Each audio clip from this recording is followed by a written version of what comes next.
গত কয়েকদিন যাবৎ মাছ বিক্রি চলছিল, তাই দিনের বেশিরভাগ সময় ঘুমিয়েছি। আজ সকাল থেকে বেরিয়েছি অন্যান্য পুকুরগুলো ভালোভাবে ঘুরে দেখার জন্য।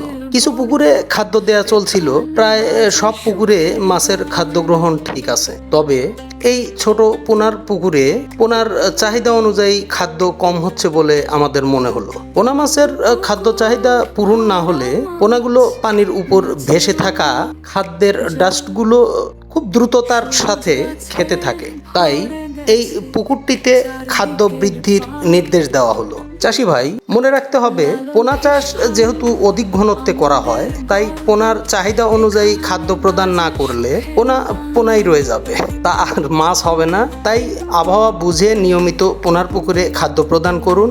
আর একটি কথা, পুকুরে না গেলে বুঝতাম না যে খাদ্য বৃদ্ধি করতে হবে। চাষি ভাই, নিয়মিত পুকুরে যাবেন। মাছের আচরণ, পানির রং এবং পুকুরের পাড়ের পরিবেশ বিশেষভাবে খেয়াল করবেন, তাহলে পুকুরই বলে দিবে আপনাকে কি করতে হবে আপনার এখন। ধন্যবাদ।